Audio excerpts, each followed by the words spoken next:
வணக்கம் நண்பர்களே. 60 வயசுக்கு பிறகு கைகள் நடுக்கம், கால்களில் பலவீனம், மூளையில் மறதி, இவையெல்லாம் சாதாரணமா? இல்லை, இது உங்க நரம்புகளுக்கு பலவீனம் ஆனதற்கான அறிகுறிகள். உங்க நரம்புகளுக்கு ஊட்டச்சத்துக்கள் குறைபாடு ஆயிருக்கு.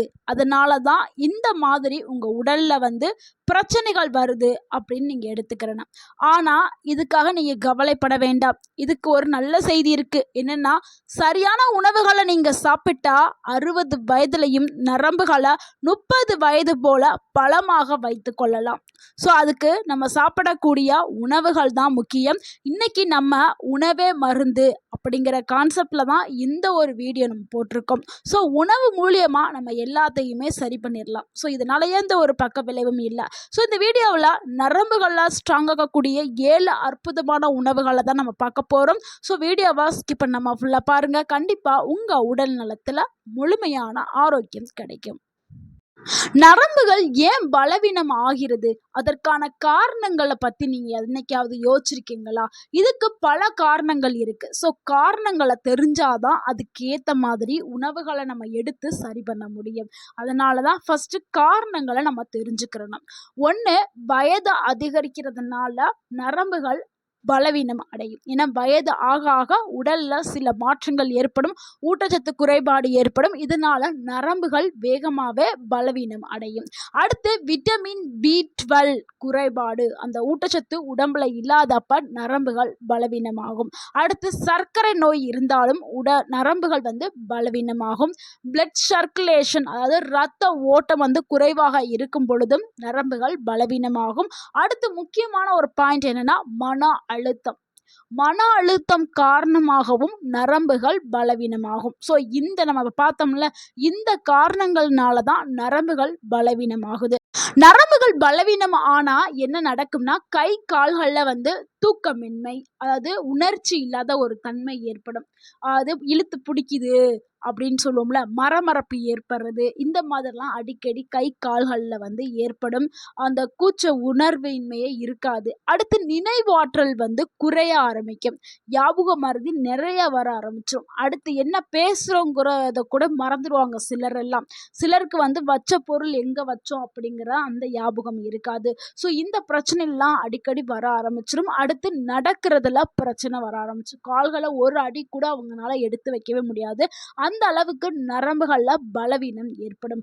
ஆனா நம்ம இப்ப பார்க்கக்கூடிய இந்த 7 உணவுகளை நீங்க சரியா சாப்பிட்டுட்டு வந்தீங்கன்னா இந்த பிரச்சனையில இருந்து நீங்க மீண்டு வரலாம். அந்த 7 உணவுகள் என்ன அப்படிங்கிறத இப்ப பார்த்திடலாம். அதுல முதலாவதா பார்க்கக்கூடிய உணவு தாங்க பாதாம். இதை இங்கிலீஷ்ல ஆல்மண்ட் அப்படின்னு சொல்லுவோம். இந்த பாதாமை நம்ம எதுக்காக எடுக்கிறோம்னா, இதுல நிறைய ஊட்டச்சத்துக்கள் இருக்குது. இதுல விட்டமின் E அப்படின்னு சொல்லக்கூடிய ஊட்டச்சத்து நிறைஞ்சு போய் இருக்குது பாதாம்ல. இது நரம்பு செல்களை பாதுகாக்கும். நரம்புகளை ஸ்ட்ராங்கன் பண்றதுக்கு, ஸ்ட்ரென்த்தா வச்சுக்கிறதுக்கு பாதாம் பயன்படுது. இந்த பாதாமை எப்படி சாப்பிடணும்னா, இரவுல ஊற வச்சுட்டு காலையில அதனுடைய தோள்களை நீக்கிட்டு சாப்பிடணும். இந்த மாதிரி தான் சாப்பிடணும். இதுக்கு ஒரு ரியல் லைஃப் ஸ்டோரி இருக்கு. சென்னையில ஒருத்தர் 65 வயசான ஒரு தாத்தா, அவருக்கு கை கால் நடுக்கம் இருந்தது. அவர் டெய்லியும் பாதாமை சாப்பிட ஆரம்பிச்சாரு. பாதாமை சாப்பிட்டதுக்கு அப்புறம் இந்த கை கால் நடுக்கம் அப்படியே கம்ப்ளீட்டா குறைஞ்சிருச்சு. அந்த அளவுக்கு நல்ல மாற்றத்தை அவருக்கு கொடுத்துருக்கு. நீங்களும் பாதாமை ட்ரை பண்ணுங்க. அடுத்து 2வது உணவு என்னன்னா, வாழைப்பழம் தாங்க. இங்கிலீஷ்ல பனானா அப்படின்னு சொல்லுவோம்ல.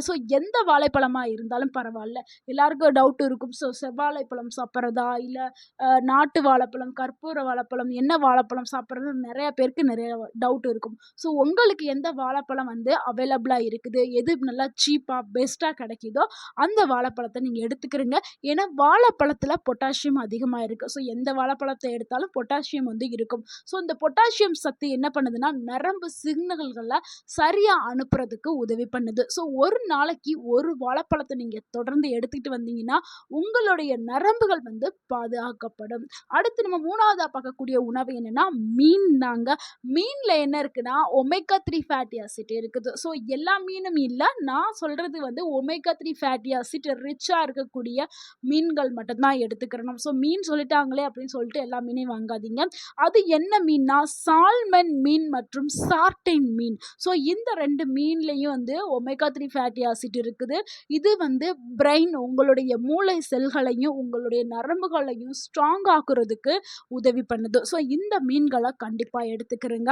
மீன் சாப்பிடும் பெரியவர்களுக்கு நினைவாற்றல் நல்லாவே இயங்க ஆரம்பிக்கும். ஸோ நல்ல நினைவாற்றல் வேணும் அப்படின்னா ஞாபக சக்தியை அதிகரிக்கணும் அப்படின்னா மீன் வந்து கண்டிப்பாக கொடுங்க. அடுத்து 4வது உணவு என்னன்னா கீரைகள் தாங்க. கீரைன்னா எந்த கீரையாக இருந்தாலும் ஓகே தாங்க. முக்கியமாக முருங்கைக்கீரை வந்து சீப்பாக கிடைக்கும். அதில் வந்து அதிக அளவில் வந்து கால்சியம், புரோட்டீன்ஸ், அயன் இது எல்லாமே இருக்குது. முக்கியமாக வயதானவர்களுக்கு ஒரு நன்மைகளை கொடுக்கக்கூடியது முருங்கைக்கீரை. நரம்புகளை வந்து பலப்படுத்தக்கூடியது முருங்கைக்கீரை. ஸோ வாரத்தில் 3 முறை வந்து முருங்கைக்கீரையை சேர்த்துக்கிறங்க. இல்லை மற்ற கீரைகள் உங்களுக்கு கிடச்சிச்சு, பொன்னாங்கண்ணி கீரையும் நரம்புகளை வந்து வலுப்படுத்தும், பலப்படுத்தும். ஸோ அந்த பொன்னாங்கண்ணி கீரை மற்ற வேறு எந்த கீரைகளாக இருந்தாலுமே நீங்கள் எடுத்துக்கலாம். ஏன்னா விட்டமின் பி காம்ப்ளெக்ஸ் வந்து கீரைகளில் தான் நிறையா இருக்குது. அயன் வந்து கீரைகளில் நிறையா இருக்குது. நரம்பு சுகாதாரத்திற்கு முக்கியத்துவம் கொடுக்கறதே வந்து கீரைகள் தான். ஸோ அதனால தான் நம்ம சொல்கிறோம் கீரைகளை வாரத்துக்கு 3 முறை எடுத்துக்கிறோங்க. அடுத்து நம்ம 5வதா பார்க்கக்கூடிய ஒரு உணவு என்னென்னா முட்டை தாங்க. இதை வந்து என்னென்னா இதில் வந்து விட்டமின் B12 வந்து இருக்குது. ஸோ விட்டமின் B12 எல்லா உணவுகள்லையுமே இருக்காது, சில உணவுகளில் தான் இருக்கும். அது முட்டையில் இருக்குது. ஸோ அதனால் முட்டையை நம்ம வாரத்துக்கு ஒரு 3 முறை வந்து நம்ம எடுத்துக்கிறது நல்லது. ஏன்னா டெய்லி எடுத்தால் வாய்வு பிரச்சனை வந்துடும். அதனால் வாரத்துக்கு 3 முறை. ஸோ இது என்ன பண்ணுதுன்னா நரம்புகளில் ஏற்பட்ட டேமேஜ்களை ரிப்பேர் செய்கிற வேலையை இந்த முட்டையில் இருக்கக்கூடிய விட்டமின் B12 வந்து செய்யுது. முக்கியமாக 60 வயதிற்கு மேலே இருக்கக்கூடிய சீனியர் சிட்டிசன்ஸ்க்கு இந்த விட்டமின் B12 ரொம்ப ரொம்ப தேவையான ஒரு ஊட்டச்சத்தாக இருக்குது. அதனால் அவங்க கண்டிப்பாக முட்டையை வாரத்துக்கு 3 முறை எடுத்துக்கொள்ள வேண்டும். முட்டையை நீங்கள் அவிச்சு எடுக்கிறது ரொம்ப ரொம்ப நல்லது. அடுத்து நம்ம 6வதா பார்க்கக்கூடிய ஒரு உணவு என்னென்னா வேர்க்கடலை தாங்க. வேர்க்கடலை அதாவது நட்ஸு, மற்ற நட்ஸும் எடுத்துக்கலாம். வேர்க்கடலை சீப்பாக இருக்கும். மற்ற நட்ஸுகளை விட வேர்க்கடலை கம்மியான விலையில் கிடைக்கும். மற்ற இந்த பாதாம், முந்திரி, மற்ற இந்த மற்ற வால்நட் இது எல்லாமே வந்து கொஞ்சம் ரேட் அதிகமாக இருக்கும். ஸோ உங்களால் முடிஞ்சால் அந்த நட்ஸ்களையும் வாங்கிக்கிறீங்க. அப்படி முடியாதவங்க வேர்க்கடலை எடுத்துக்கிறீங்க. ஏன்னா வேர்க்கடலில் வந்து என்னென்னா மெக்னீஷியம் நிறையாவே இருக்குது. இந்த மெக்னீஷியம் அண்ட் ப்ரோட்டீன்ஸ் வந்து நிறைஞ்சிருக்குது. இந்த மெக்னீஷியம் ப்ரோட்டீன்ஸ் என்ன பண்ணுதுன்னா நரம்புகளில் வந்து ரிலாக்ஸேஷன் பண்ணுறதுக்கும் நரம்புகளை ஸ்ட்ரென்தன் பண்ணுறதுக்கும் பயன்படுது. அதுக்கப்புறம் வந்து இந்த ஆளி விதைகள் ஆளி விதைகள், சியா விதைகள் இதெல்லாம் எடுக்கும் பொழுது இன்னும் உங்கள் நரம்புகள் வந்து ஸ்ட்ராங் ஆக்கப்படும். ஸோ ஆளி விதைகளை எப்படி பயன்படுத்தணும்னா அது வாங்கி வெறுமனமே வறுத்துட்டு பவுட்ரு பண்ணி நீங்கள் சாப்பாட்டில் டெய்லி சாப்பாட்டில் சேர்த்து நீங்கள் சாப்பிடலாம். இல்லைன்னா ஒரு கிளாஸ் வெதுவெதுப்பான சுடு தண்ணீரில் 1 டேபிள் ஸ்பூன் ஆளி விதையை கலந்து நீங்கள் டெய்லி காலைல வெறும் வயிற்றில் எடுத்துக்கலாம். சியா விதைகளை ஊற வச்சு அதாவது 1/2 hour ஆவது தண்ணியில் ஊற வச்சு 1 கிளாஸ் தண்ணியில் 1 டேபிள் ஸ்பூன் சியா விதைகளை எடுத்து ஊற வச்சு காலையில் வெறும் வயிற்றில். ஸோ இது எல்லாமே நரம்புகளை நல்லா ஸ்ட்ரென்தன் பண்ணக்கூடிய உணவுகள். ஸோ நட்ஸும் சீட்ஸும் ரொம்ப ரொம்ப முக்கியம். அது யாருக்குன்னா 60 வயதை கடந்த வயதானவர்களுக்கு ரொம்ப ரொம்ப முக்கியமாக இருக்குது நட்ஸ் அண்ட் சீட்ஸு. அடுத்து நம்ம 7வதா பார்க்கக்கூடிய ஒரு உணவு என்னென்னா அதுதாங்க பால். பாலில் என்ன இருக்குது? கால்சியம் நிறையவே இருக்குது. கால்சியம் இருக்குது, விட்டமின் டி இருக்குது. இது நர்வ்ஸோடைய சிக்னல்ஸை வந்து பேலன்ஸ் பண்ணுறதுக்கு பயன்படுது.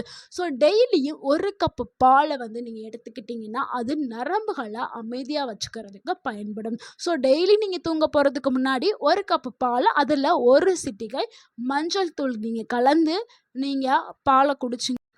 அடுத்து தவிர்க்க வேண்டிய உணவுகளை பார்த்துடலாம். கண்டிப்பாக இந்த உணவுகளை நீங்கள் கண்டிப்பாக தவிர்க்க வேண்டும். அது என்னென்னா அதிகமாக சர்க்கரையை பயன்படுத்துவதை நீங்கள் தவிர்க்க வேண்டும். அதாவது இந்த வெள்ளை கலரில் இருக்கக்கூடிய சீனியை முழுமையாகவே நீங்கள் தவிர்க்கிறது நல்லது. மற்ற இனிப்பு வகை அதாவது இந்த பனங்கற்கண்டு, நாட்டு சர்க்கரை இந்த மாதிரி நீங்கள் உணவில் பயன்படுத்துங்க. ஆனால் இந்த வெள்ளை கலரில் இருக்க ஜீனியை தயவுசெய்து அவாய்ட் பண்ணிடுங்க. அதுக்கப்புறம் வந்து ஜங்க் ஃபுட்ஸ் எப்போயோ ஒரு நாள் சாப்பிட்றது ஓகே, அதனால வந்து தொடர்ந்து சாப்பிட்றது ரொம்ப ரொம்ப தவறு. ஸோ அதையும் நீங்கள் அவாய்ட் பண்ணணும். ஜங்க் ஃபுட், அதுக்கப்புறம் எண்ணெயில் பொரிச்சது வறுத்தது அப்படியே எண்ணெயில் பொரிச்ச உணவுகளே சாப்பிட்டுட்டே இருக்குது. ஸோ இது எல்லாமே நரம்புகளை மெதுவாக சேதப்படுத்தும்.